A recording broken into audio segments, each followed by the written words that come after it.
The alarm never stops screaming. Control room operator Craig Faust stares at a panel lit up like a Christmas tree, over 100 alarms blazing simultaneously. Red lights flash, warning buzzers shriek, steam hisses from pipes that should be silent. 4 a.m., March 28, 1979, 3 Mile Island Unit 2. Faust's hands hover over controls he doesn't understand. A pressure relief valve shows closed on his instrument panel, but 32,000 gallons of radioactive water are pouring out through that same valve, draining the life from a nuclear reactor core. Half the uranium fuel is already melting. Nobody in the control room knows this yet, but in the next 5 days, the unthinkable will happen. America will face its first nuclear nightmare, and nothing will ever be the same. How does the most advanced nuclear technology on Earth become a weapon against its own people? The machine that couldn't fail, the concrete fortress, rises from the Susquehanna River like a monument to human ambition. 3 Mile Island Nuclear Station, 2 reactors generating 1,700 megawatts of electricity, enough to power 300,000 homes in Pennsylvania. March 27, 1979. Unit 2 operates at 97% power, its uranium core burning at 2,200 degrees Fahrenheit inside a steel vessel designed to contain the energy of a controlled atomic reaction. The pressurized water reactor represents the pinnacle of 1970s nuclear engineering. 3 independent safety systems, backup cooling, pumps and containment walls thick enough to stop a jumbo jet. Metropolitan Edison executives call it inherently safe. The Nuclear Regulatory Commission agrees. After all, what could go wrong with a machine that had been running flawlessly for nearly a year? At 4 a.m. on March 28th, the impossible begins with something as simple as a blocked drain. If you're interested in how the most sophisticated technology can become humanity's worst enemy, subscribe now and tell me what other technological disasters fascinate you. Maintenance workers have been cleaning a water purification system called the No. 7 polisher. Somehow, a small amount of water enters a pneumatic control line, less than a teacup of liquid in a system containing millions of gallons. That tiny leak triggers a cascade of automatic shutdowns that will bring America's nuclear industry to its knees. The main feed water pumps, massive machines that send cooling water to the steam generators, suddenly stop. Without this flow, the reactor's primary cooling system begins to overheat. Temperature gauges climb past safe operating limits. Automatic systems respond as designed. Control rods slam into the reactor core, stopping the nuclear chain reaction in less than 1 second. But even stopped, the uranium fuel continues generating heat from radioactive decay, enough thermal energy to melt steel if not properly cooled. As pressure builds in the primary cooling system, AAT, pilot-operated relief valve, opens automatically to prevent explosion. Steam and superheated water rush out through the valve, reducing pressure to safe levels. The valve should close when pressure normalizes. Instead, it sticks open. Control room operators Craig Faust and Edward Frederick watch their instrument panels with growing confusion. The pressure relief valve indicator shows closed, a light that indicates whether the valve received a closing signal, not whether it actually closed. They have no way of knowing that 32,000 gallons of cooling water will drain through that stuck valve in the first 100 minutes of the accident. Emergency cooling pumps activate automatically, sending 1,000 gallons per minute into the core cooling system. This should solve the problem. Except Faust and Frederick make a critical decision based on inadequate information. Seeing water levels rise in the pressurizer tank, they assume the reactor core is flooding. Too much water could damage the reactor permanently. Following their training, they reduce and eventually shut off emergency cooling. They don't realize that rising water in the pressurizer means water is boiling and expanding, not that the core is flooded. With cooling flow reduced and the relief valve stuck open, the reactor core begins to uncover. Uranium fuel rods emerge from protective coolant into superheated steam. At 4:38 a.m., radiation alarms begin sounding throughout the facility. By 6 a.m., half the reactor core starts melting. Why do the operators make decisions that seem obviously wrong in hindsight? And what happens when a nuclear reactor designed to be foolproof meets human beings under extreme stress? The control room, where nobody understood. Over 1,900 individual displays cover the control room walls. Lights flash, gauges spin. Computer readouts scroll past faster than human eyes can follow. In the first 10 minutes of the accident, more than 100 alarms activate simultaneously. Craig Faust later describes the scene. "I would have liked to have thrown away the alarm panel. It wasn't giving us any useful information." The control room at 3 Mile Island Unit 2 represents 1970s nuclear engineering at its most sophisticated and most confusing. Banks of analog instruments stretch across 7-foot-high panels, displaying reactor conditions in hundreds of separate measurements that operators must mentally integrate to understand what's happening. No single gauge shows whether the reactor core is covered with water, the most critical piece of information in any nuclear emergency. If you're curious about how human error amplifies technological failure, subscribe and comment on other disasters where training proved inadequate. Faust and Frederick have received extensive training on normal reactor operations. They can start up, shut down, and maintain Unit 2 under routine conditions.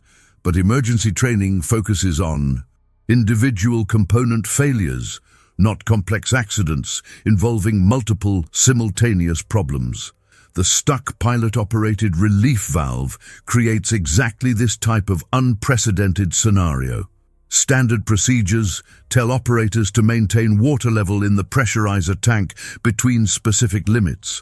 When they see that level rising toward dangerous levels, they follow protocol, reducing emergency cooling flow to prevent reactor damage from flooding. The procedures don't account for a stuck-open relief valve that makes normal pressurizer readings meaningless. At 4:38 a.m., radiation detectors throughout the plant begin alarming. Radioactive contamination indicates that uranium fuel assemblies are overheating and beginning to fail. The operators still don't realize that reducing emergency cooling flow has left half the reactor core uncovered. Plant Shift Supervisor William Zhu arrives in the control room and immediately calls his supervisors.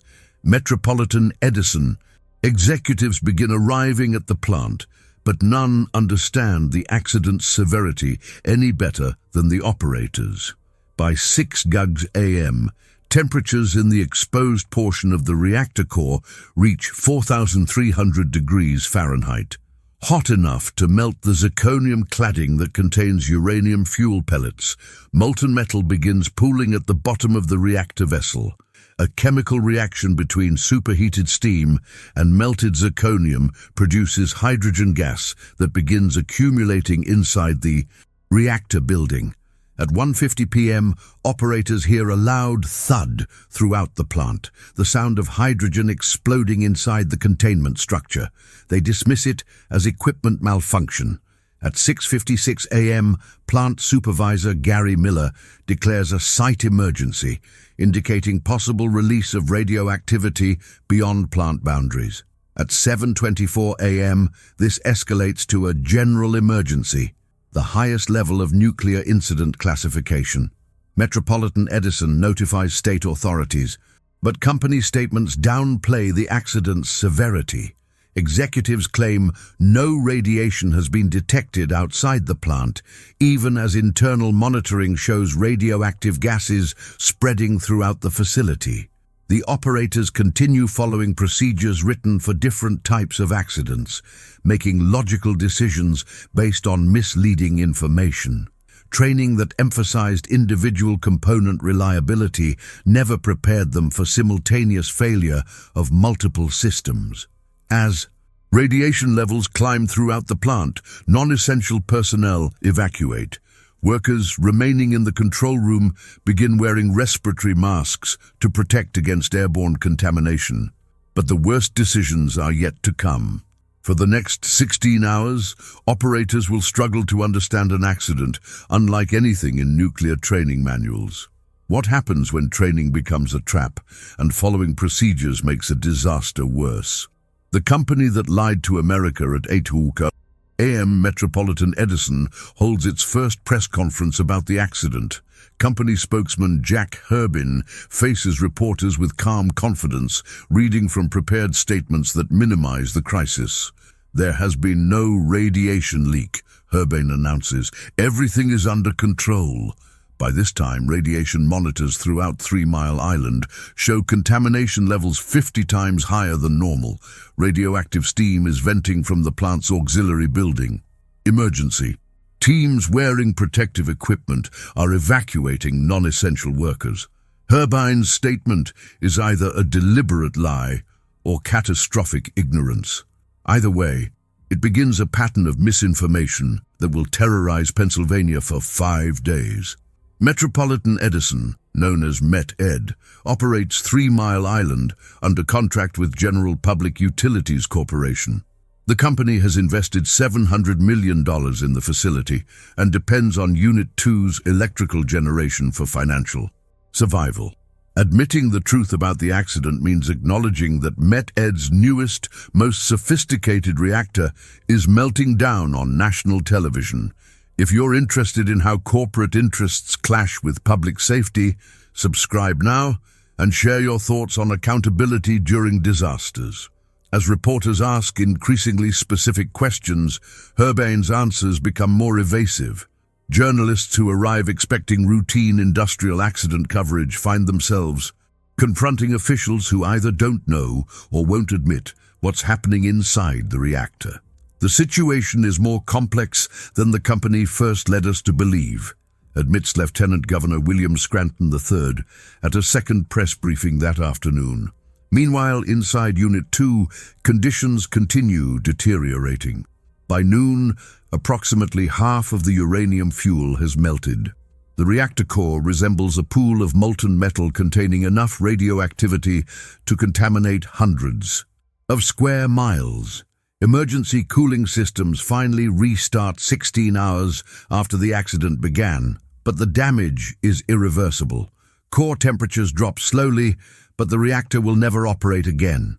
Throughout Wednesday and Thursday, Met-Ed continues issuing reassuring statements, while internal communications reveal growing panic among company executives.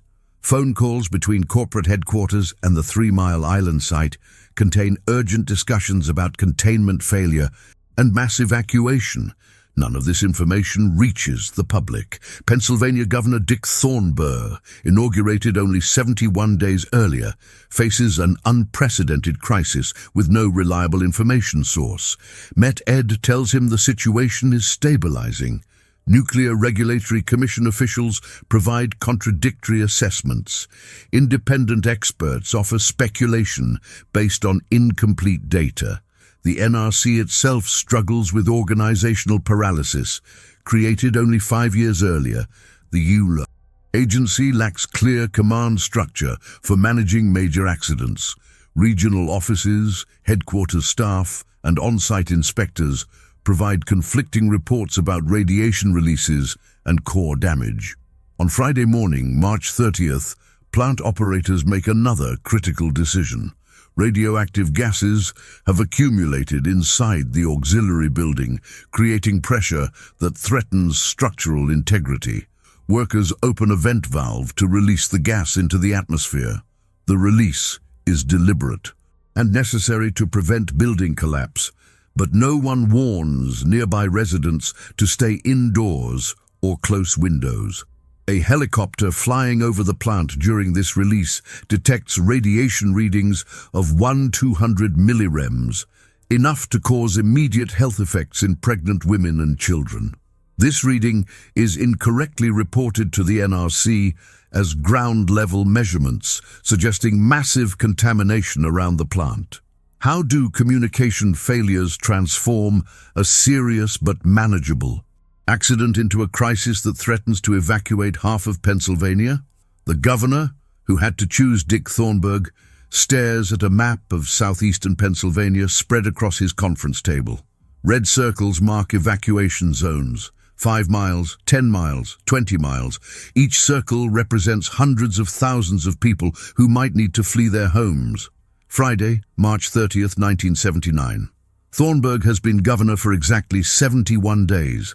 Nothing in his legal training prepared him to manage a nuclear crisis with the potential to contaminate an area the size of Connecticut. The phone call from Nuclear Regulatory Commission Chairman Joseph Hendry arrived at 9:15 a.m. with a recommendation that would change everything. Evacuate pregnant women and preschool children within a 5-mile radius of 3 Mile Island. The evacuation advisory affects approximately 3,500 vulnerable residents. But Thornburg knows that any official evacuation order will trigger mass panic.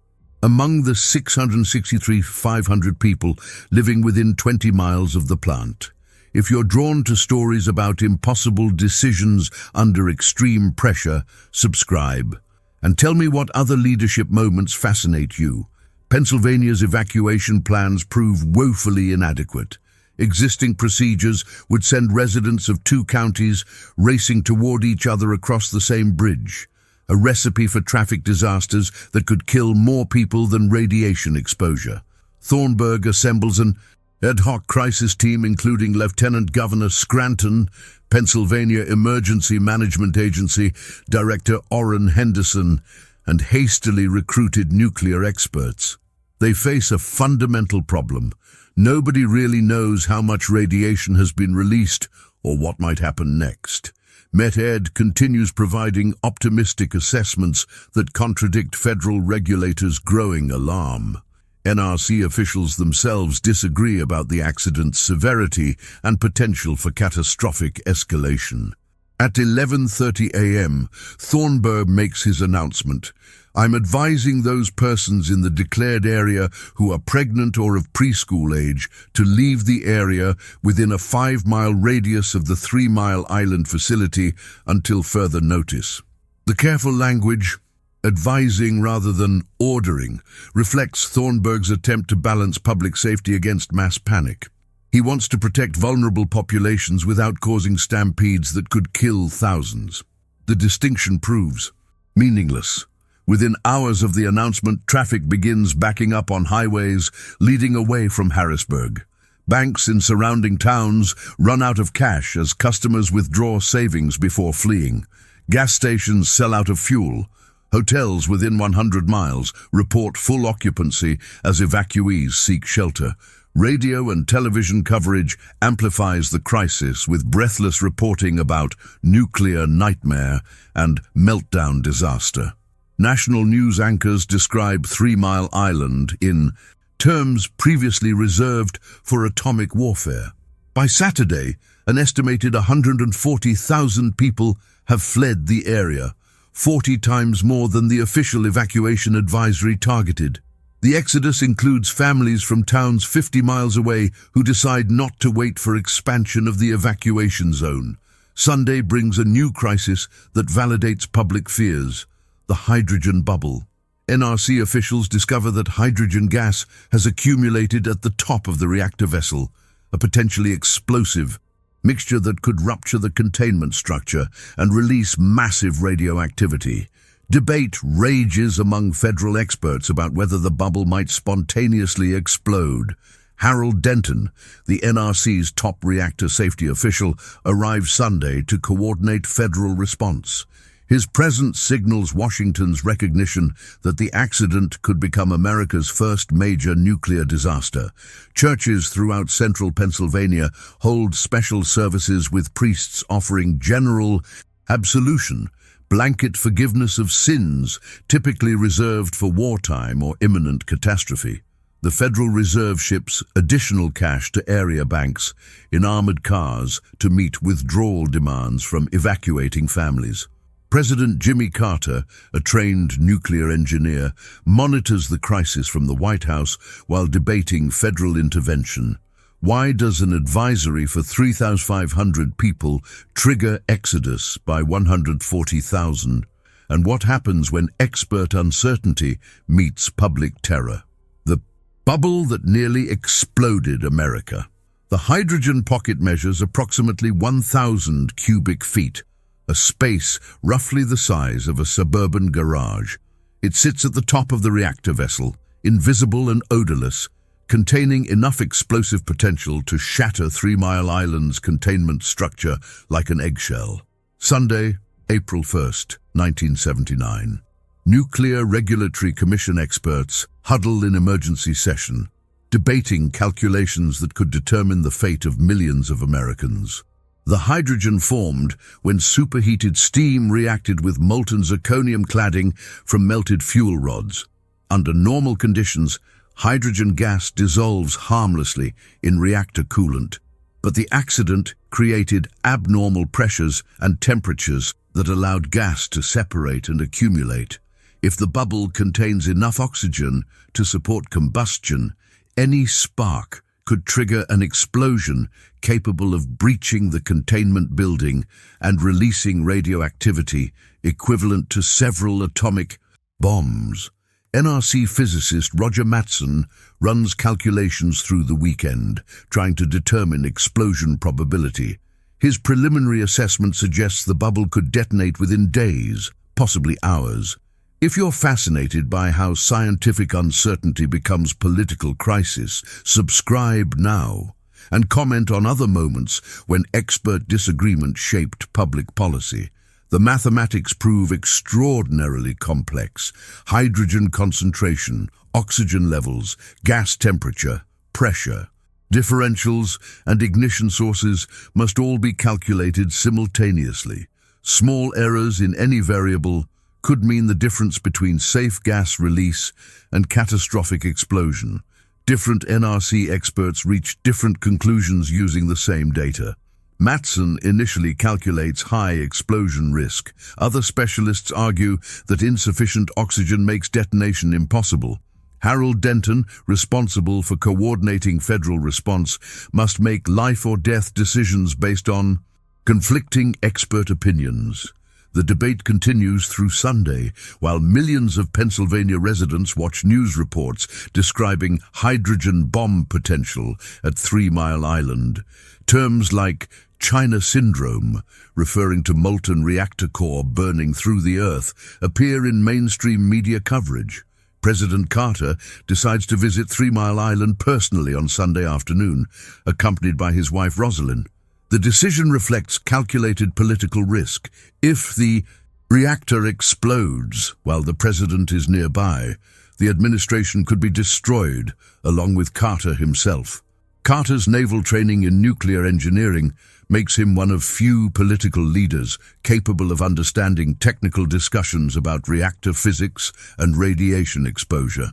His visit to the 3 Mile Island control room provides dramatic television footage that helps calm public fears.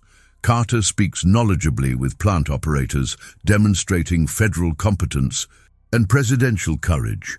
But privately, Carter receives briefings about worst-case scenarios that could require evacuating Philadelphia, Baltimore, and Washington, D.C. Emergency planning documents prepared Sunday night outline evacuation procedures for 2.5 million people, the largest peacetime population movement in American history. Military transport, emergency shelters, and food distribution networks would need coordination, exceeding D-Day logistics. By Monday, April 2nd, additional calculations suggest the hydrogen bubble poses lower explosion risk than initially feared. The gas mixture probably lacks sufficient oxygen for sustained combustion. Operators begin slowly venting hydrogen from the reactor vessel, reducing pressure and eliminating explosion potential. The process takes several days, but proceeds without incident. On April 9th, 12 days after the accident began, Governor Thornburg lifts the evacuation advisory for pregnant women and preschool children, Most evacuees return home within weeks, but the psychological impact lasts decades. The hydrogen bubble never explodes, but its mere existence demonstrates how close America came to its first major nuclear disaster. What happens when the difference between safe technology and civilization-ending catastrophe comes down to competing mathematical models that even experts can't definitively resolve? The scale of America's nuclear nightmare. The numbers reveal the true magnitude of America's brush with nuclear catastrophe. 2.5 megacuries of radioactive gases released into the atmosphere. 15 curies of iodine-131 contaminating air, water and soil across central Pennsylvania. 52% of reactor fuel melted into a radioactive mass hot enough to burn through solid steel. Within the first week, radiation monitors detect contamination as far as 375 kilometers from 3 Mile Island. The plume spreads northeast, following wind patterns that carry radioactive xenon gas across Pennsylvania, New York, and into New England. Maximum individual exposure reaches 100 millirems, equivalent to 30 chest X-rays received over several days. Average exposure within 10 miles measures only 8 millirems, but the disparity reflects the chaotic nature of radioactive gas release. Some residents receive doses 50 times higher than others, based solely on wind direction and timing of release events they knew nothing about. If you're interested in how environmental contamination affects entire regions, subscribe and share what other pollution disasters concern you. Emergency response involves unprecedented coordination among federal, state, and local agencies. The Nuclear Regulatory Commission deploys 350 staff members to Pennsylvania. The Department of Energy sends radiation monitoring teams with sophisticated detection equipment. The Environmental Protection Agency establishes 31 monitoring stations to track contamination. Spread. President Carter authorizes military assistance, including helicopter transport, communications equipment, and logistical support for potential mass evacuation. The Federal Emergency Management Agency develops evacuation plans for 2.5 million people across 5 states. Cost estimates for full regional evacuation exceed $10 billion in 1979 dollars, equivalent to $45 billion today. Economic disruption from business closures, agricultural contamination, and tourism collapse adds billions more in potential damages. The psychological toll proves immeasurable. Surveys conducted after the accident show that 45% of residents within 25 miles of 3 Mile Island experience symptoms of severe stress, including insomnia, anxiety, and depression. Pregnant women report miscarriage rates higher than regional averages, though establishing causal links proves scientifically impossible. Stress-related health problems continue affecting the population for years after the accident. Local agriculture faces immediate crisis as dairy farmers dump contaminated milk and vegetable growers destroy crops that may have absorbed radioactive iodine. Federal purchase programs eventually compensate farmers for losses, but many agricultural businesses never fully recover. Tourism to central Pennsylvania drops 40% in 1979 and remains depressed for the next decade. Hotels, restaurants, and recreational businesses lose millions in revenue as visitors avoid the region. Property values within 10 miles of 3 Mile Island fall by an average of 15% and take more than 5 years to return to pre-accident levels. Some homeowners near the plant lose equity permanently as buyers avoid the area. The utility industry faces massive financial losses as nuclear construction projects are cancelled nationwide. Orders for new reactors, which totaled 41 in 1977, dropped to 0 by 1980 and remain at historically low levels for decades. General Public Utilities, MET, ED's parent company, spends $1 billion on 3 Mile Island cleanup, more than the original construction cost of both reactors. The expense pushes GPU near bankruptcy and forces massive rate increases for Pennsylvania electricity customers. Insurance claims related to the accident total $71 million for property damage, business interruption, and evacuation costs. These figures exclude health impacts, which prove impossible to quantify definitively. The accident triggers creation of new federal agencies, regulations, and oversight procedures that add billions in compliance costs for the entire nuclear industry. Why does an accident lasting 5 days create consequences that reshape American energy policy for decades? The workers who knew they might die inside the Unit 2 auxiliary building, radiation levels reach 800 roentgens per hour, enough to deliver a fatal dose in minutes. Workers entering contaminated areas wear full protective suits, breathing apparatus, and dosimeter badges that monitor cumulative exposure. They work in shifts measured by radiation dose rather than time. 15 minutes maximum exposure before mandatory withdrawal to safe areas. Shift supervisor Edward Frederick coordinates worker rotations with the precision of a military operation. Each task requires calculating radiation fields, estimating completion time, and assigning personnel based on their accumulated weekly exposure. Frederick and his team face an impossible choice: allow the reactor to continue deteriorating or expose workers to radiation levels that will shorten their lives. They choose to save the reactor. If you're moved by stories of ordinary people making extraordinary sacrifices, subscribe now and tell me about other workplace heroes who risked everything.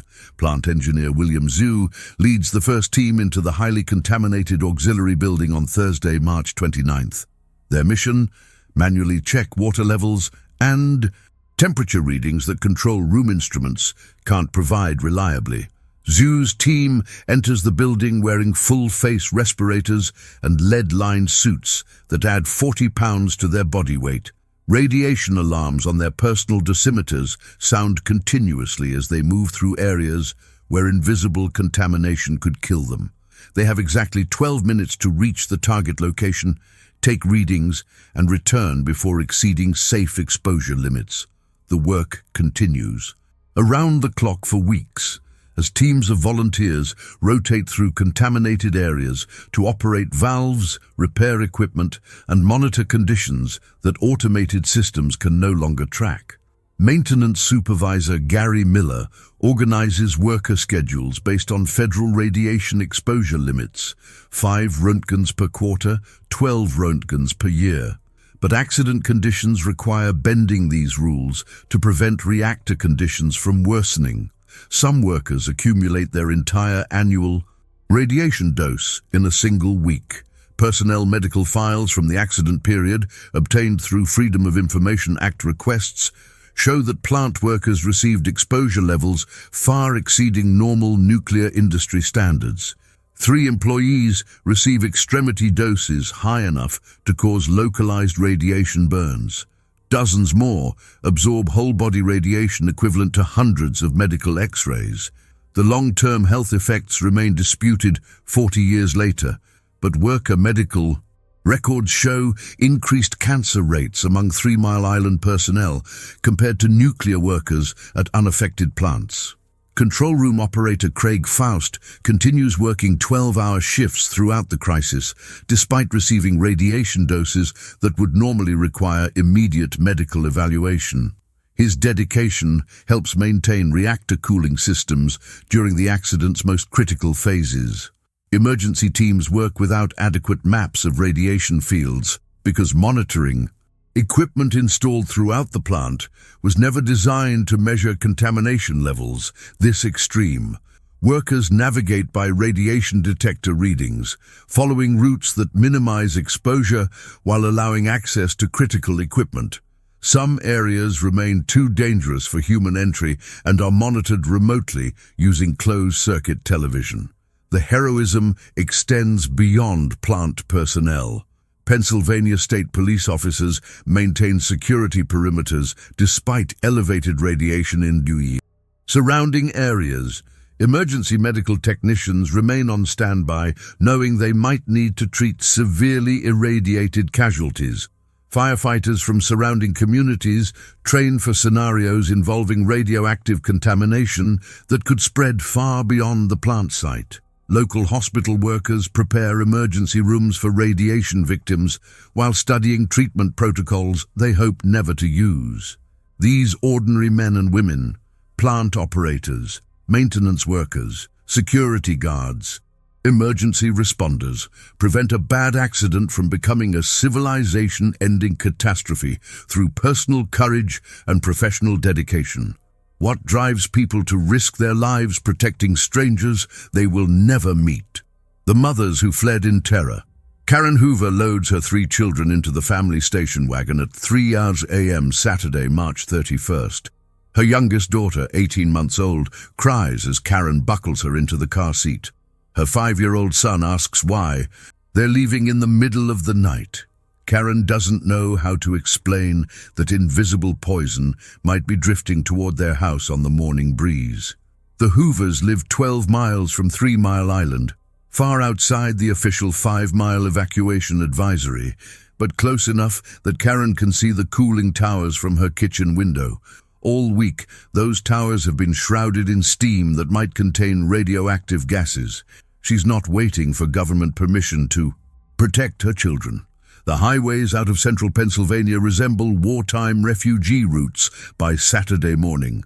Cars packed with hastily gathered belongings stream north toward Scranton, west toward Pittsburgh, south toward Baltimore. Gas stations run out of fuel. Hotels fill beyond capacity. Rest stops overflow with families sleeping in vehicles. If you're interested in how ordinary families respond to extraordinary threats, subscribe and comment about times when you've had to make split-second decisions to protect people you love. Robin Stewart receives a phone call from her sister in Los Angeles at 6 a.m. Saturday. "Get out," her sister pleads. "Get out now. The news here says it's really bad." National television coverage makes the situation sound more dire than local Pennsylvania reports. Network anchors describe meltdown scenarios and radiation clouds in language that terrifies viewers across America. Stewart packs a suitcase for herself and her infant daughter, unsure whether they'll be gone for days or forever. She joins a convoy of neighbors driving toward her mother's house in Philadelphia. The exodus reveals the inadequacy of Pennsylvania's evacuation planning. Routes designed to handle normal traffic become parking lots as tens of thousands of vehicles attempt to flee simultaneously. School buses commandeered for emergency evacuation sit empty because bus drivers refuse to enter potentially contaminated areas.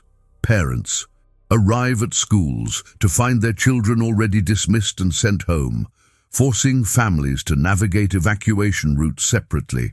Hotels and motels within 100 miles of Harrisburg report 100% occupancy by Saturday evening. Many evacuees sleep in cars or seek shelter with relatives in distant cities.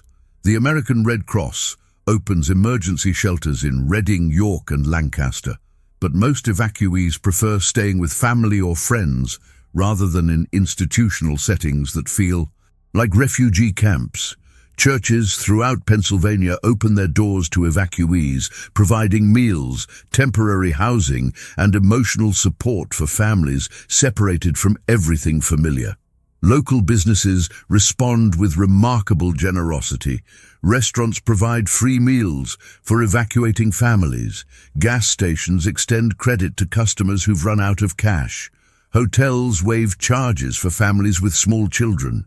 The voluntary evacuation reveals a phenomenon that emergency planners never anticipated. People make rational decisions to leave based on fear rather than official guidance. Studies conducted after the accident show that evacuation decisions correlate closely with household composition. Families with pregnant women and small children leave at much higher rates than single adults or elderly couples.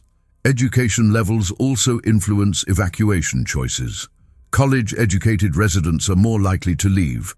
partly because they better understand radiation, health risks, and partly because they have resources to relocate temporarily. Income differences create additional disparities.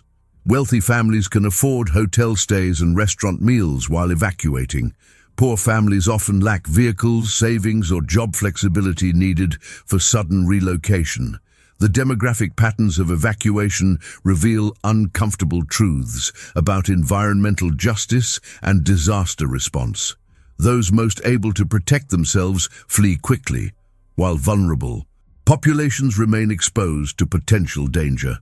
By Monday, April 2nd, many evacuees begin returning home, as news reports suggest the crisis is stabilizing.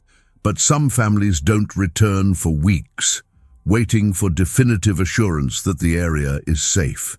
The psychological impact of evacuation lasts years longer than the radiation exposure. Children who fled with their families report nightmares about invisible danger and difficulty trusting adult assurances of safety. What does it mean for a democracy when citizens must choose between trusting government experts and protecting their own families? The cancer question that never ends. Dr. Maureen Hatch opens her research files 40 years after the accident and finds a question that still haunts medical science. Did 3 Mile Island cause cancer among nearby residents? The evidence is contradictory, contentious, and probably impossible to resolve definitively. 8 separate health studies conducted between 1980 and 2000 reach conflicting conclusions. Some find elevated cancer rates near the plant, others detect no statistically significant health effects. The differences often depend on which populations are studied, which cancers are examined, and which statistical methods are applied. Pennsylvania's Department of Health creates the 3 Mile Island Population Registry, 32,135 residents living within 5 miles of the plant at the time of the accident. For 20 years, researchers track cancer incidence, birth defects, and mortality rates in this population compared to similar communities elsewhere. The registry represents the largest long-term health study of low-level radiation exposure in American history. If you're curious about how science grapples with questions that resist definitive answers, subscribe and share your thoughts on other medical controversies that affect public policy. Results published in 1991 by Columbia University researchers find no increase in cancer mortality through 1985. The study concludes that radiation releases were too small to cause detectable health effects among the general population. But Dr. Stephen Wing of the University of North Carolina reanalyzes the same data in 1997 and reaches different conclusions. Wing's study finds significantly elevated rates of lung cancer and leukemia among residents closest to the plant between 1979 and 1985.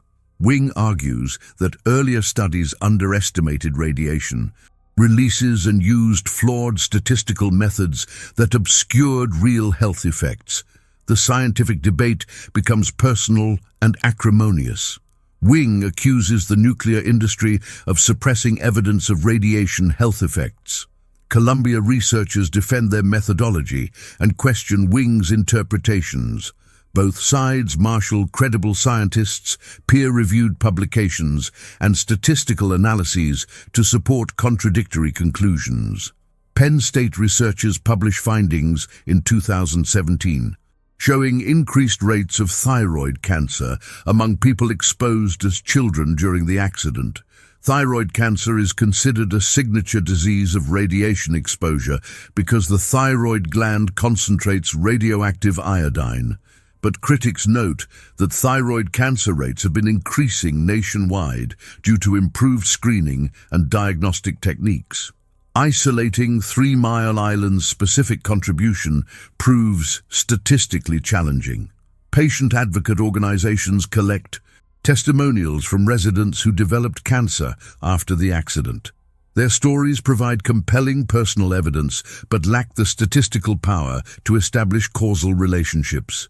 Anti-nuclear groups cite cancer clusters in communities downwind from 3 Mile Island.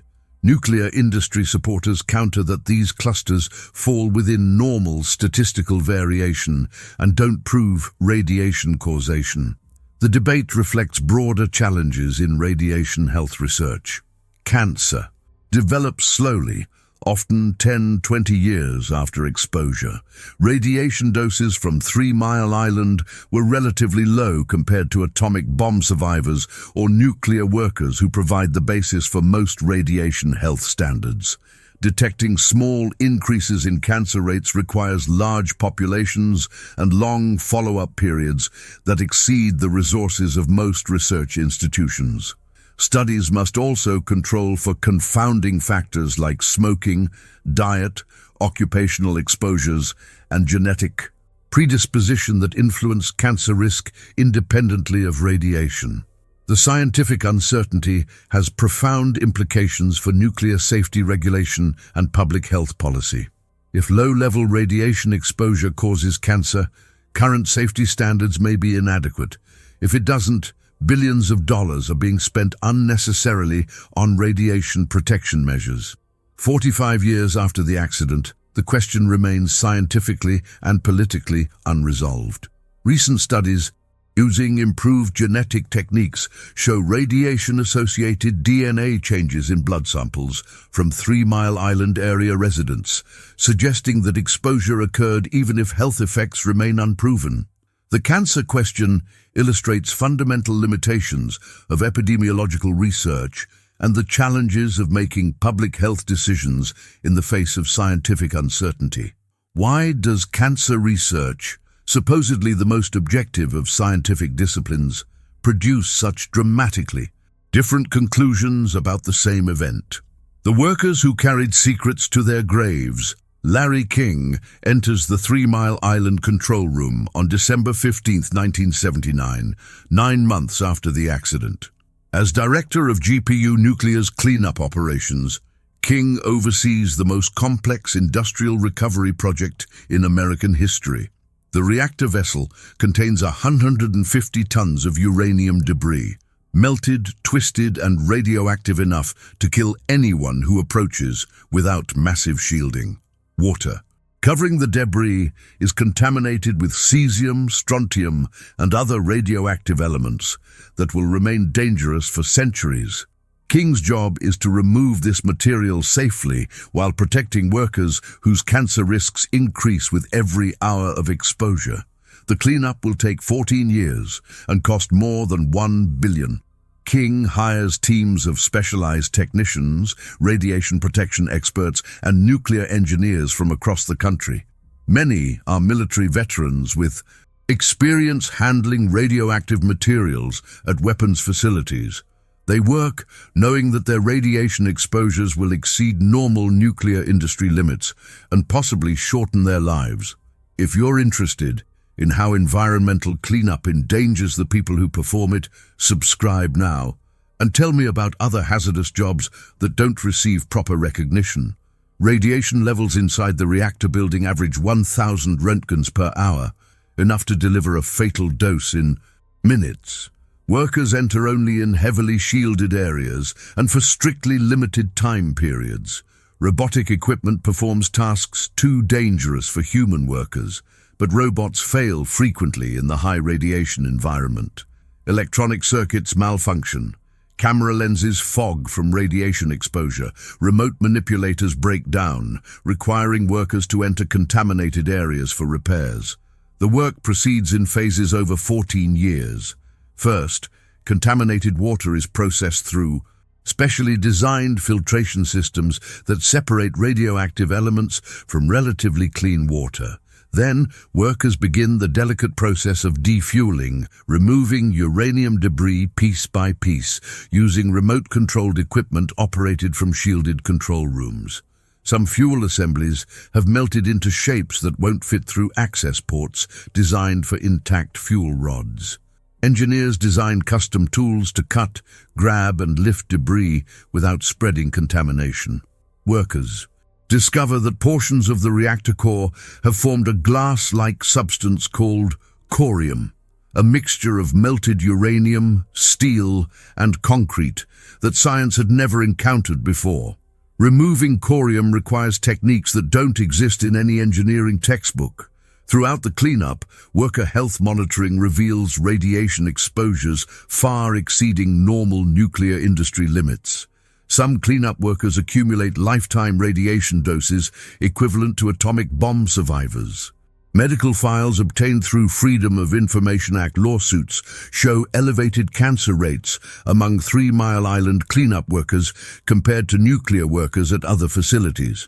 But establishing definitive links between cleanup exposure and specific cancers proves legally and scientifically difficult. Cancer develops slowly, and workers often have other radiation exposures from military service or previous nuclear industry employment. Larry King becomes embroiled in controversy when he accuses GPU Nuclear of hiring away his employees for a competing company while destroying documents related to cleanup procedures.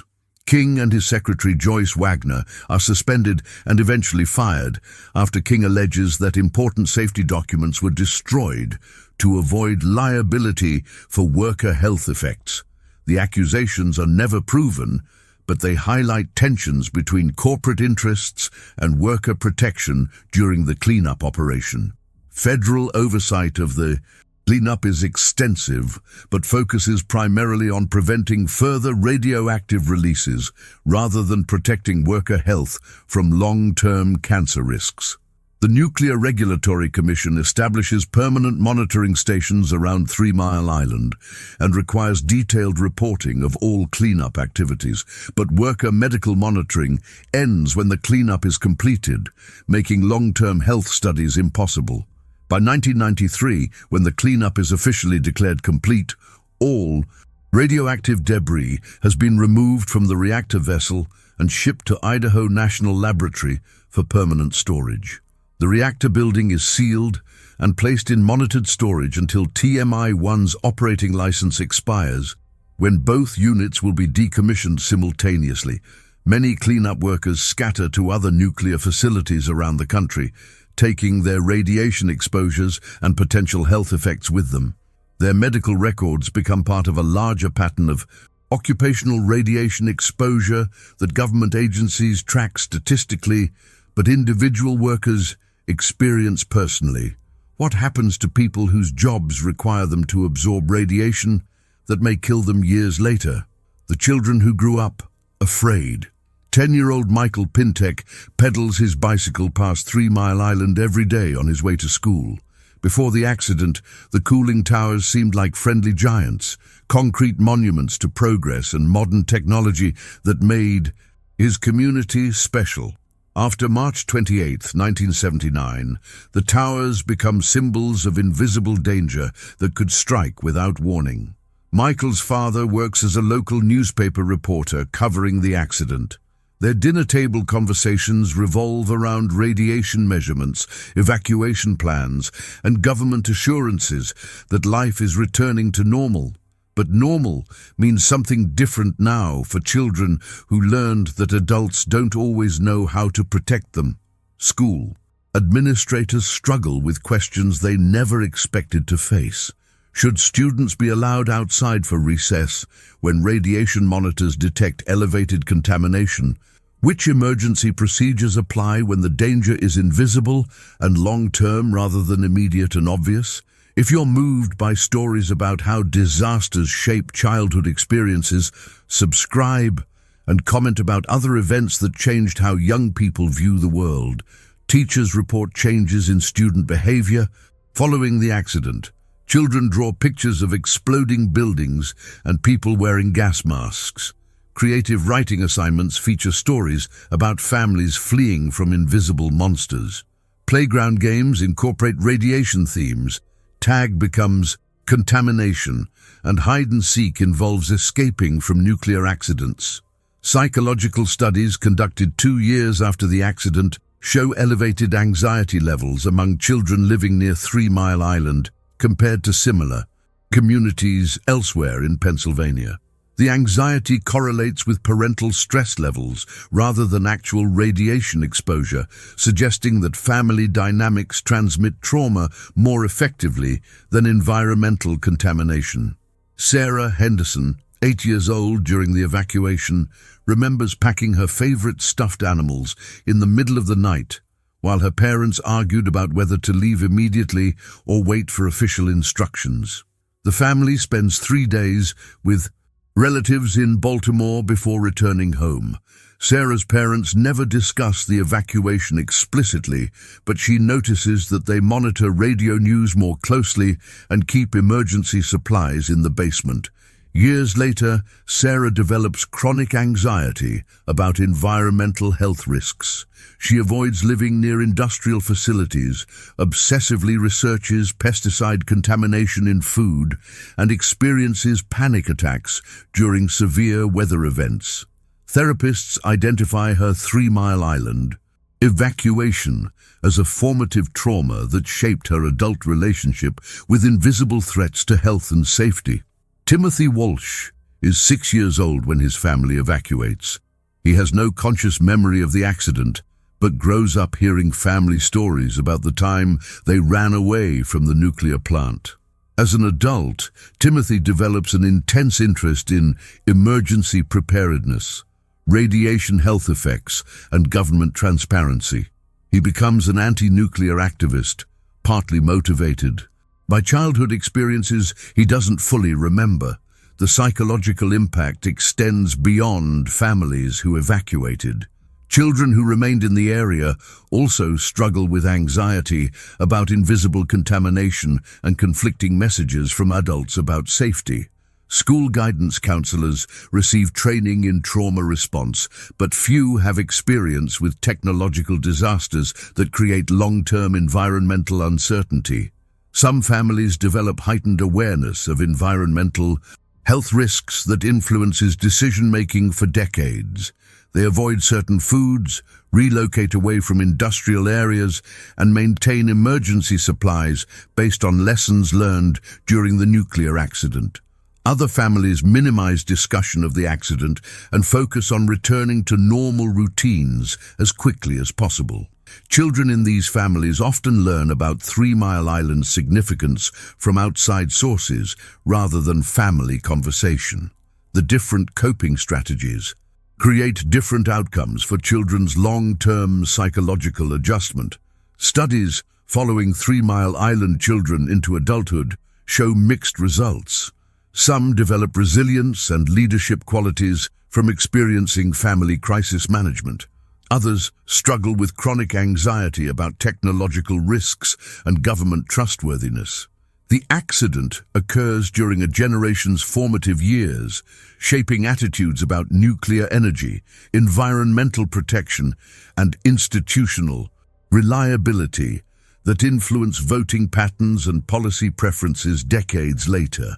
Anti-nuclear sentiment peaks among Americans who were children during the 3 Mile Island accident, suggesting that early exposure to nuclear anxiety creates lasting political attitudes. How do childhood experiences of technological disaster influence adult decision-making about risk, trust, and environmental protection? The scale of an industry's destruction. The numbers tell the story of an industry in collapse. In 1977, American utilities ordered 41 new nuclear reactors. In 1978, they ordered 2. After 3 Mile Island, new reactor orders dropped to 0 and remain there for decades. Construction projects worth $100 billion are cancelled between 1979 and 1985. Half-built reactors are abandoned, leaving concrete shells as monuments to technological optimism that died in a Pennsylvania control room. The Shoreham nuclear power plant on Long Island, 97% complete when 3 Mile Island melts down, never receives an operating license due to evacuation planning concerns. The $6 billion facility is dismantled without ever generating electricity. Zimmer Nuclear Power Station in Ohio is converted to coal-fired generation after cost overruns and safety concerns make nuclear completion economically impossible. If you're fascinated by how single events reshape entire industries, subscribe now and share your thoughts on other technological turning points that changed everything. Stock prices for nuclear construction companies collapse within weeks of the accident. Westinghouse, General Electric, Babcock and Wilcox, and other reactor vendors lose billions in market capitalization as investors flee nuclear investments. Utility companies with nuclear exposure face bankruptcy threats as construction costs soar and regulatory requirements multiply. Long Island Lighting Company's nuclear investment pushes the utility into financial crisis that lasts decades. Public utility holding companies restructure or dissolve rather than absorb nuclear losses. The industry consolidation accelerated by 3 Mile Island fundamentally alters American electricity markets. Construction costs for nuclear plants under development increase dramatically as new safety requirements add years to licensing schedules. Projects that seemed economically viable in 1978 become financial disasters by 1982. The Diablo Canyon Power Plant in California faces $3 billion in cost overruns, partly attributable to post-3 Mile Island design changes. Seabrook Station in New Hampshire experiences similar escalation. Nuclear construction worker unemployment reaches crisis levels as projects are cancelled nationwide. Specialized craftsmen, engineers, and technicians trained for nuclear work find limited opportunities in other industries. Communities that invested in infrastructure to support nuclear construction, housing, schools, utilities, face economic devastation when projects are abandoned. The ripple effects extend to uranium mining, fuel fabrication, and radioactive waste management industries that lose customers as reactor construction stops. Nuclear engineering programs at universities experience sharp enrollment declines as students perceive limited career opportunities in the field. International nuclear markets also contract as countries reconsider nuclear expansion plans. European utilities delay reactor orders, and developing nations cancel nuclear programs. The accident occurs during a broader energy crisis involving Iranian oil embargoes and gasoline shortages that initially seemed to favor nuclear power development. Instead, 3 Mile Island accelerates development of natural gas and renewable energy technologies that compete successfully with nuclear power for electricity generation. By 1990, the American nuclear industry employs half as many workers as in 1979, and nuclear's share of electricity generation peaks at 20% before beginning a long decline. Existing nuclear plants face intensive regulatory oversight that increases operating costs and reduces capacity factors. Some utilities choose early retirement rather than invest in safety upgrades required by post-3 Mile Island regulations. The Nuclear Regulatory Commission's budget increases fivefold between 1979 and 1985 as the agency develops new inspection procedures, emergency planning requirements, and safety analysis mandates. Compliance costs for operating nuclear plants increase by an average of 40%, making nuclear electricity less competitive with alternatives. The industry's technological momentum, built over 2 decades of federal promotion and private investment, stops completely within 18 months of the accident. Recovery efforts focus on demonstrating safety of existing plants rather than planning new construction. Industry groups spend billions on public relations. Campaigns designed to restore confidence in nuclear technology. The campaigns largely fail to reverse public opinion trends or restart nuclear expansion. Why does a single accident that causes no immediate deaths destroy an industry supported by unlimited government resources and decades of technological development? The scientists who changed their minds. Dr. Edward Teller, father of the hydrogen bomb and lifelong nuclear advocate, faces a television camera 3 days after the 3 Mile Island accident. His message stuns the scientific community. The accident was relatively minor. The victims of 3 Mile Island are not those who were exposed to radiation. The victims are the people who have suffered from fear. But privately, Teller tells colleagues that the accident revealed fundamental flaws in nuclear safety philosophy that decades of weapons development had hidden. Other prominent nuclear scientists undergo similar conversions.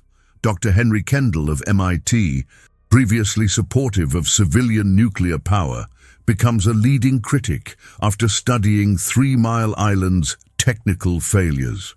The accident divides the nuclear establishment between those who view it as proof that safety systems work, the reactor melted down without killing anyone, and those who see it as evidence that nuclear technology is fundamentally too complex for safe operation.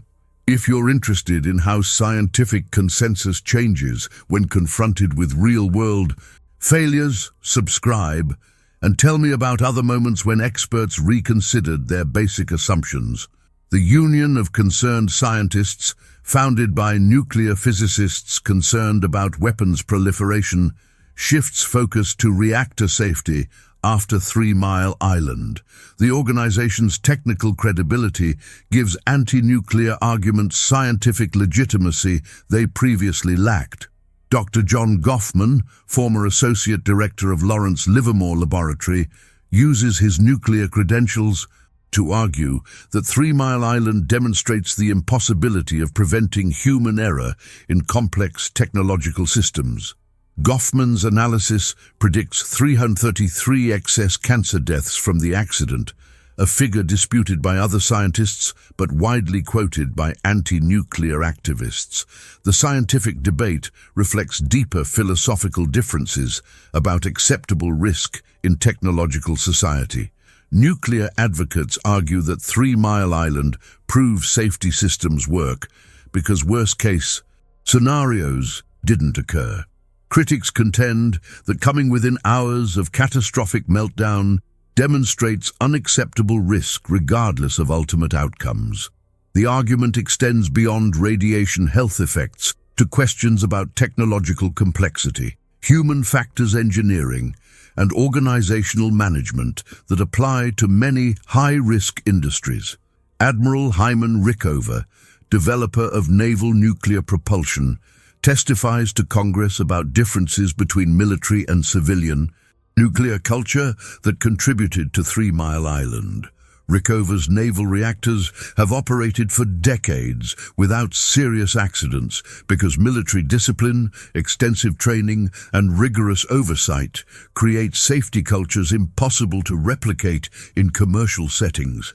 His testimony suggests that civilian nuclear power may be inherently less safe than military applications due to economic pressures and corporate cultures that prioritize efficiency over safety.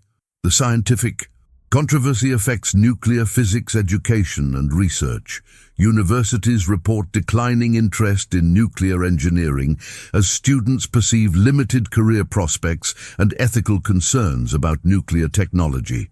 Federal funding for nuclear research shifts towards safety analysis and risk assessment rather than reactor development and fuel cycle advancement. The National Academy of Sciences commissions multiple studies of 3 Mile Island's technical lessons, producing thousands of pages of analysis that influences nuclear regulation worldwide. International nuclear organizations adopt American post-3 Mile Island safety standards, spreading the accident's technical impact to nuclear programs globally.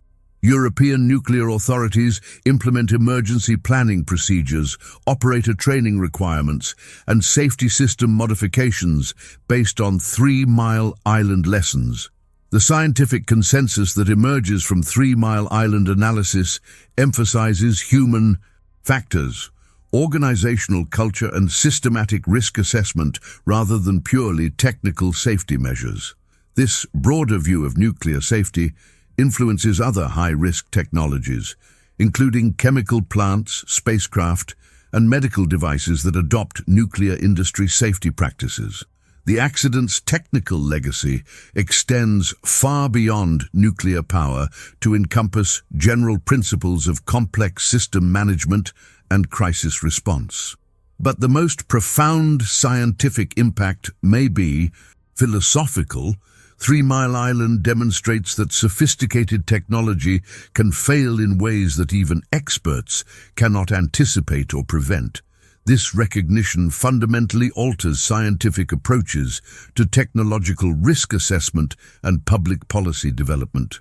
How do scientific communities adapt when real-world events contradict their most basic assumptions about technological safety? The reporters who couldn't explain Mike Pintek arrives at 3 Mile Island on Wednesday morning, March 28th, expecting to cover a routine industrial accident for WKBO radio. Instead, he finds himself trying to explain nuclear physics, radiation biology, and reactor engineering to listeners who need immediate answers about invisible dangers.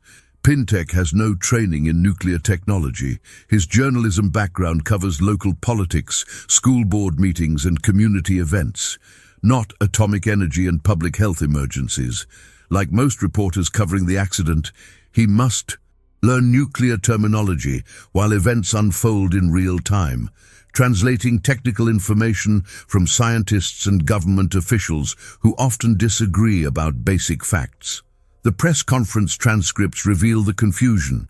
Metropolitan Edison executives use reassuring language about minor equipment problems, while Nuclear Regulatory Commission officials describe potential core damage and radiation releases.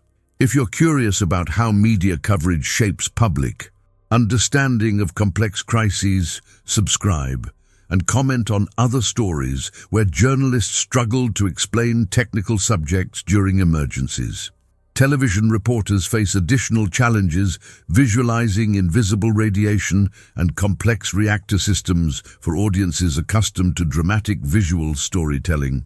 Networks broadcast hours of footage showing the 3 Mile Island cooling towers, dramatic concrete structures that actually contain no radioactive material and play no role in the accident. The towers become visual symbols of nuclear danger in news coverage that emphasizes dramatic imagery over technical accuracy. Radio journalists like Pintek develop closer relationships with local sources and provide more detailed ongoing coverage than television crews focused on dramatic visual elements. But radio's strength, immediate information, becomes a weakness when preliminary reports prove inaccurate or incomplete. Early Wednesday morning, Pintek reports that no radiation has been detected outside the plant based on Metropolitan Edison statements that are either wrong or deliberately misleading. By afternoon, he's broadcasting warnings about possible evacuation as federal officials contradict company assurances. The rapid shifts in official information make it impossible for journalists to provide consistent guidance to audiences making life or death decisions about evacuation. National media coverage amplifies local confusion by adding sensational language about nuclear nightmare and meltdown crises that terrifies viewers worldwide but provides little useful information for Pennsylvania residents.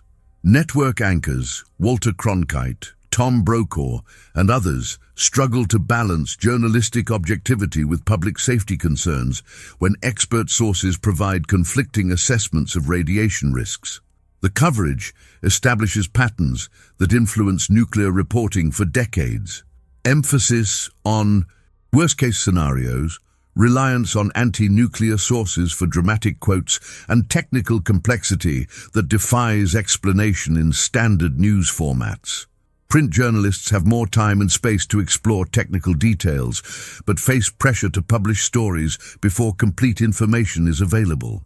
The New York Times, Washington Post, and Wall Street Journal assign their best science reporters to 3 Mile Island, but even experienced journalists struggle with nuclear terminology and radiation health effects.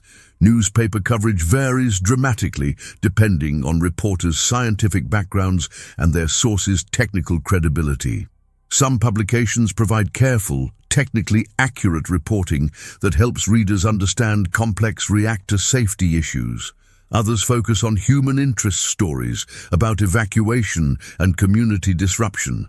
The different approaches reflect broader tensions in science journalism between public education goals and commercial entertainment pressures. Local Pennsylvania newspapers face unique challenges balancing community service obligations with business concerns about alarming their primary readership market. Editorial decisions about headline language, story placement, and source selection influence evacuation decisions by thousands of families who rely on local media for guidance. The responsibility weighs heavily on editors and reporters who lack technical expertise, but must help their communities navigate unprecedented technological crisis. Foreign media coverage emphasizes 3 Mile Island's international implications for nuclear power development, often providing more technical analysis than American outlets focused on immediate local impact. The global perspective reveals how American nuclear accident becomes worldwide symbol of technological hubris and regulatory failure. Media coverage of 3 Mile Island influences public opinion about nuclear energy for decades, creating lasting associations between nuclear power and catastrophic risk that no amount of subsequent safety improvements can overcome. Why does technical complexity make accurate journalism nearly impossible during technological emergencies when accurate information matters most? The lawyers who made fortunes from fear. Attorney Peter Angelos files the first 3 Mile Island class action lawsuit on April 2, 1979, just 5 days after the accident began. His complaint seeks $25 billion in damages for physical injury, emotional distress, and property losses suffered by residents within 20 miles of the plant. The lawsuit names Metropolitan Edison, General Public Utilities, Babcock and Wilcox, and the Nuclear Regulatory Commission as defendants responsible for the most serious nuclear accident in American commercial history. Within 6 months, more than 2,000 separate lawsuits have been filed against the 3 Mile Island operators, equipment, manufacturers, and federal regulators. The legal battle will continue for 17 years and fundamentally alter nuclear industry liability, insurance coverage, and safety regulation. Angelos and other plaintiffs' attorneys face unprecedented challenges, proving radiation exposure caused specific health effects among clients who received relatively low doses over short time periods. If you're interested in how legal systems handle technological disasters with uncertain health effects, subscribe and share your thoughts on corporate accountability for environmental accidents. Traditional personal injury law requires plaintiffs to prove that defendants' actions cause their injuries through clear causal chains that medical science can establish definitively. But radiation health effects develop slowly, vary tremendously among individuals, and often cannot be distinguished from cancers caused by other environmental factors. Proving that 3 Mile Island radiation caused a specific person's leukemia or thyroid cancer requires scientific evidence that simply doesn't exist. Defense attorneys hired by utility companies and equipment manufacturers exploit these uncertainties by arguing that radiation releases were too small to cause any health effects among the general population. They cite government studies showing average exposure levels equivalent to chest X-rays, doses far below levels known to cause cancer in atomic bomb survivors or nuclear workers. The scientific uncertainty creates a legal stalemate that favors defendants with deeper financial resources for prolonged litigation. Plaintiffs' attorneys respond by developing new legal theories that focus on fear of cancer rather than actual disease, property value losses rather than personal injury, and class action procedures that allow thousands of residents to share litigation costs. The fear-based claims prove more successful than health effect lawsuits because Anxiety and stress don't require proving specific radiation causation. Property damage claims also succeed because real estate values measurably declined after the accident, regardless of actual health risks. In 1985, utility companies agreed to a $25 million class action settlement that compensates residents for emotional distress and property losses without admitting liability for health effects. The settlement establishes legal precedent for compensating psychological harm from technological accidents, even when physical injuries cannot be proven. Equipment manufacturer Babcock & Wilcox settled separately for $37 million to avoid prolonged litigation about reactor design flaws that contributed to the accident. The settlements represent tiny fractions of original damage claims, but provide some compensation for families whose lives were disrupted by evacuation and continuing anxiety about health risks.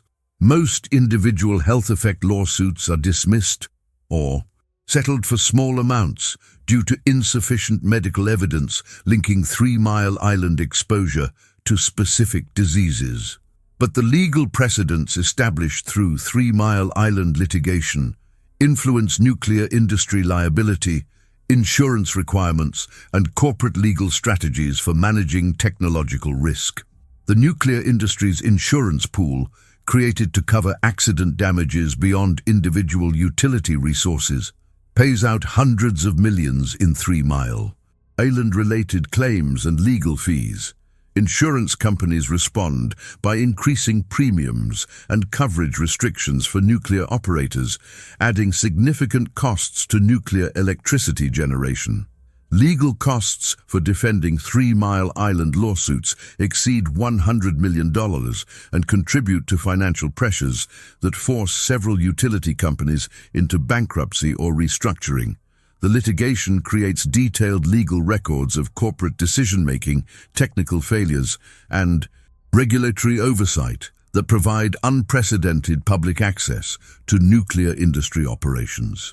Document discovery processes reveal internal communications showing that equipment manufacturers and utility operators were aware of safety problems before the accident, but failed to implement adequate corrective measures.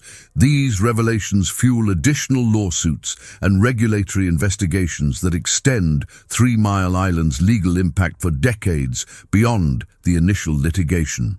What happens when legal systems designed for simple cause and effect relationships encounter technological disasters with complex, uncertain, and delayed consequences? The evacuation that never ended. Patricia Newberry returns to her house 12 miles from 3 Mile Island on April 9, 1979, after 10 days of voluntary evacuation. Everything appears normal. Furniture undisturbed, plants watered by helpful neighbors, mail collected and stacked neatly on the kitchen table. But the house feels different now. The view of cooling towers from her bedroom window, once a symbol of modern prosperity, now triggers anxiety about invisible contamination that might drift across the valley on morning breezes. Patricia never feels completely safe again. The official evacuation advisory lasted 12 days. The psychological evacuation continues for decades. Surveys conducted 5 years after the accident show that 30% of residents within 10 miles of 3 Mile Island maintain emergency evacuation plans, keep iodine tablets for radiation protection, and monitor news about the plant more closely than before the accident. If you're moved by stories about how disasters permanently alter communities, subscribe and tell me about other places where traumatic events changed how people experience their everyday environment. Real estate markets reflect continuing anxiety. Home sales within 5 miles of the plant drop 40% in 1979 and remain depressed for the next decade. Properties closest to 3 Mile Island lose value permanently as many buyers avoid the area entirely. The demographic changes prove dramatic. Young families with children move away at higher rates than elderly residents or single adults. The population shift ages the community and reduces enrollment in local schools. Businesses also relocate, particularly those dependent on attracting workers from outside the immediate area. The corporate exodus reduces tax revenue and employment opportunities in communities that depended on 3 Mile Island for economic vitality. Tourism to central Pennsylvania declines sharply as visitors avoid a region associated with nuclear contamination. Hotels, restaurants, and recreational businesses lose millions in revenue that takes years to recover. The psychological impact varies greatly among residents. Some people adapt quickly and return to normal routines within months. Others develop chronic anxiety about technological risks that affects their daily decision-making for years. Support groups form to help residents cope with stress, uncertainty, and conflicting information about health risks. The groups continue meeting for decades after the accident as members share ongoing concerns about cancer risks and environmental contamination. Children who lived through the evacuation often move away as adults, preferring to raise their own families in communities without associations with nuclear danger. The population turnover means that current 3 Mile Island area residents include many people who moved there after the accident and lack personal experience with the trauma that shaped the community's collective memory. Educational programs in local schools address 3 Mile Island history and emergency preparedness, but teachers struggle to balance factual information with parents' varying levels of anxiety about ongoing risks. Some families maintain emergency evacuation kits and regularly practice evacuation routes even decades after the accident. Others deliberately avoid discussing 3 Mile Island to prevent transmitting anxiety to children born after 1979. The different coping strategies create community tensions between residents who want to move past the accident and those who believe ongoing vigilance is necessary for family protection. Anniversary coverage. Each March revives media attention and community anxiety, bringing television crews, newspaper reporters, and documentary filmmakers to interview residents about lasting effects. The annual media attention prevents the community from fully moving past the accident, but many residents appreciate opportunities to share their experiences and ensure that 3 Mile Island's lessons aren't forgotten. Economic development efforts focus on diversifying the local economy away from dependence on 3 Mile Island and nuclear-related industries. But the plant remains a major employer and tax contributor, creating ongoing tensions between economic benefits and psychological costs of living near a nuclear facility. The community's relationship with 3 Mile Island reflects broader American ambivalence about nuclear technology. Recognition of its economic and environmental benefits combined with persistent anxiety about catastrophic risks. This ambivalence influences local politics, voting patterns, and community attitudes toward other technological risks, including chemical plants, waste facilities, and industrial development. How do communities heal from technological disasters when the source of trauma continues operating in their backyard? The industry that learned the wrong lessons. In the basement of the Institute of Nuclear Power Operations headquarters in Atlanta, Georgia, rows of computer monitors track every nuclear power plant in America 24 hours a day. Radiation levels, coolant temperatures, emergency system status, all displayed in real time to prevent another 3 Mile Island. INPO was created in December 1979 as the nuclear industry's response to regulatory criticism about inadequate operator training, poor communication, and insufficient emergency preparedness. The organization represents everything the industry learned from 3 Mile Island and everything it didn't. INPO's mission focuses on technical fixes, better training simulators, improved control room designs, enhanced emergency procedures, and standardized operating practices that reduce human error. These changes dramatically improve nuclear plant safety and reliability. Reactor accidents declined from 2.38 per unit per year in 1985 to 0.10 by 1997. If you're interested in how industries respond to disasters that threaten their survival, subscribe now and comment on other sectors that successfully implemented safety improvements. But INPO's approach treats 3 Mile Island as primarily an engineering problem rather than a fundamental challenge to nuclear power's place in democratic society. The industry invests billions in technical safety improvements while largely ignoring public trust, environmental justice, and democratic accountability issues that the accident revealed. Nuclear utilities upgrade control rooms with color-coded displays, digital instrumentation, and computerized emergency procedures that help operators respond correctly during complex accidents. Full-scale simulators at every nuclear plant allow operators to practice emergency scenarios, including 3 Mile Island-type accidents. Training requirements increase from weeks to months with mandatory annual recertification. Emergency planning improves dramatically with detailed evacuation routes, regular emergency exercises, and coordination between utilities, local governments, and federal agencies. These technical changes work. No American nuclear plant has experienced a serious accident since 3 Mile Island, despite operating for more than 4 decades with an aging reactor fleet. But the industry's narrow focus on technical safety ignores broader questions about nuclear waste, economic competitiveness, and democratic governance that ultimately prove more important for nuclear power's future. Public trust, eroded by 3 Mile Island's communication failures and corporate misinformation, never fully recovers despite impressive safety improvements. Anti-nuclear activists shift focus from accident risks to nuclear waste storage, reactor economics, and renewable energy alternatives that prove more politically effective than safety arguments.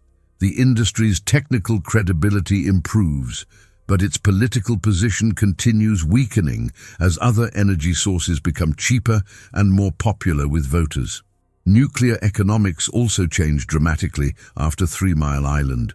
Safety improvements add billions to construction costs and extend licensing schedules, making nuclear plants economically uncompetitive with natural gas and renewable alternatives.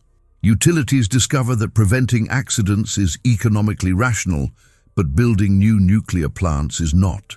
The industry's focus on engineering solutions misses this fundamental economic transformation that makes nuclear expansion impossible regardless of safety performance. State regulatory commissions begin allowing utility customers to choose electricity suppliers, ending nuclear plants' guaranteed markets and forcing them to compete directly with cheaper alternatives. Many nuclear plants that operated profitably under regulated monopoly conditions struggle financially in competitive markets despite excellent safety records. The irony becomes apparent by the 2010s. The American nuclear industry achieves unprecedented safety performance while facing economic extinction. Technical excellence proves insufficient for political and economic survival in democratic societies where public opinion and market forces ultimately determine energy choices. INPO's training programs, safety standards, and operational excellence create the world's safest nuclear fleet, but cannot prevent its gradual decline as other energy sources prove more attractive to investors and voters. 3 Mile Island's technical lessons are thoroughly learned and successfully implemented. Its broader lessons about technology's place in democratic society remain largely ignored. The industry's narrow engineering focus, while successful in preventing accidents, fails to address fundamental questions about nuclear power's compatibility with democratic governance, environmental justice, and economic competitiveness. Why do technical solutions succeed while political and economic challenges prove insurmountable for technologies that threaten catastrophic consequences when they fail? The questions that haunt America. 45 years later, 3 Mile Island Unit 1 prepares to restart operation in 2028, powering Microsoft data centers that will train artificial intelligence systems. The cooling towers that once symbolized nuclear nightmare now represent clean energy for the digital economy. But the fundamental questions raised by America's worst nuclear accident remain unresolved. On March 28, 1979, sophisticated technology operated by trained professionals nearly caused a catastrophe that could have contaminated hundreds of square miles and forced permanent evacuation of major American cities. The accident revealed that complex technological systems can fail in ways that even experts cannot predict, control, or fully understand. Modern technology, nuclear plants, chemical facilities, spacecraft, medical devices, operates at levels of complexity that exceed human cognitive capacity to manage safely under all conditions. If you've followed this exploration of America's nuclear nightmare, subscribe now and share your thoughts on what other technological risks deserve deeper examination. 3 Mile Island's technical causes were simple: a stuck valve, misleading indicators, and confused operators. But the underlying problem was systematic. The gap between technological capability and human comprehension that appears in every complex system. The accident demonstrated that training, procedures, and safety systems cannot eliminate human error when people must make critical decisions based on incomplete information under extreme stress. This insight applies far beyond nuclear power to any technology capable of causing catastrophic harm through operator error or equipment failure. The health effects question remains scientifically unresolved, despite 4 decades of research and billions of dollars in epidemiological studies. Some studies find elevated cancer rates near 3 Mile Island. Others detect no statistically significant health effects. The scientific uncertainty reflects fundamental limitations in radiation health research that affect safety standards for all nuclear activities. If low-level radiation exposure causes cancer, current protection standards may be inadequate for nuclear workers, medical patients, and communities near nuclear facilities. If it doesn't, society wastes enormous resources on radiation protection measures that provide no real health benefits. The scientific uncertainty has profound implications for nuclear energy policy, medical radiation use, and nuclear weapons cleanup that affect millions of people worldwide. 3 Mile Island also revealed deep problems with corporate accountability, regulatory oversight, and democratic governance of high-risk technologies. Metropolitan Edison's misinformation, the Nuclear Regulatory Commission's confusion, and Governor Thornburg's impossible evacuation decisions illustrate how institutional failures amplify technological risks. Democratic societies struggle to manage technologies that operate faster than democratic processes can respond and create consequences that exceed local political boundaries. Nuclear accidents affect entire regions, but decisions about nuclear policy are made by utilities, regulators, and politicians who may not face consequences from their choices. The accident's economic impact, billions in cleanup costs, cancelled reactor orders, and stranded investments, demonstrates how technological failures can destroy entire industries despite massive government support. Nuclear power received more federal research funding and regulatory support than any civilian technology in American history. But 3 Mile Island effectively ended nuclear expansion in the United States. The industry's collapse occurred not because of continued accidents, but because a single accident revealed economic and political vulnerabilities that proved impossible to overcome. Three Mile Island's legacy extends beyond nuclear power to encompass broader questions about technological risk, democratic accountability, and corporate responsibility that affect every aspect of modern industrial society. The accident forced Americans to confront uncomfortable truths about technological complexity, human fallibility, and institutional failure that remain relevant for artificial intelligence, biotechnology, and climate engineering that will define the 21st century. Nuclear power continues operating in America with excellent safety records, but its future depends more on economics and politics than engineering performance. The paradox of 3 Mile Island is that its technical lessons were thoroughly learned and successfully implemented, while its broader lessons about technology and democracy remain largely ignored. Perhaps the most haunting question is whether democratic societies can safely manage technologies capable of causing irreversible harm when they fail. 3 Mile Island provided no definitive answer, only a warning that the question matters more than we realized when we built these machines. Today, as we develop artificial intelligence, genetic engineering, and geoengineering technologies with even greater potential for uncontrollable consequences, 3 Mile Island's fundamental question becomes more urgent than ever. How do fallible humans safely control infallible machines in an imperfect world?